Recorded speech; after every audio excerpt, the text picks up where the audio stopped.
ఇప్పుడు ఇంటికి వెళ్ళిన తర్వాత కూడా షూటింగ్ అంతా అయిపోయింది, ప్యాకప్ అయిపోయింది, ఇంటికి వెళ్ళిపోయిన తర్వాత కూడా అదే క్యారెక్టర్ లో ఉండిపోయినట్టు ఎప్పుడన్నా అనిపించిందా? అనిపించదండి, ఎందుకంటే హాయిగా నిద్రపోతా. ఓకే. ఏంటంటే వెళ్ళిన తర్వాత అంటే దారిలో అనిపిస్తూ ఉంటుంది, ఇంటికి వెళ్ళగానే ఏం చేస్తాను, ఎట్లయినా 1 గంట పడుతుంది మనం వెళ్ళేటప్పుడు, అరగంట అన్నా పడుతుంది. వెళ్ళాకేంటి గబగబా ఫ్రెష్ అప్ అయిపోయి హాయిగా నిద్రపోతానండి. ఎట్లేదన్నా 6 గంటలు నిద్రపోతా, మరీ లేదంటే 4 గంటలైనా డీప్ నిద్ర. ఆ నిద్ర ఉండటమే నాకు ఆరోగ్యం అండి. సగం భగవంతుడు నాకు ఇచ్చినటువంటి గిఫ్ట్ అనమాట ఈ ఆరోగ్యం, ఈ నిద్ర. ఇప్పటికి ఒక్క మందు బిళ్ళ వేసుకోను, అవునా? అసలు వేసుకోను. అది గాడ్ గిఫ్ట్ అనమాట. అంటే ఏదన్నా వచ్చినా కూడా వేసుకోరా అసలు? తక్కువ. అదంటే అప్పటికప్పుడు ఏదన్నా మరీ సివియర్ గా అన్నప్పుడు మాత్రమే మనకు, అంతేగాని రోజు డైలీగా ఆ టాబ్లెట్ ఏం మింగను. అంటే ఏమన్నా న్యాచురల్ గా చేసుకుంటారా ఇప్పుడు జలుబు చేసిన?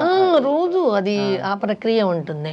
పొద్దున్నే కొంచెం గాలి చేసుకోవటం, ఆ తర్వాత కొంచెం ఆవిరి పట్టుకోవటం, హెవీగా కాకుండా కొంచెం కొంచెం అలా చేసుకుంటాను.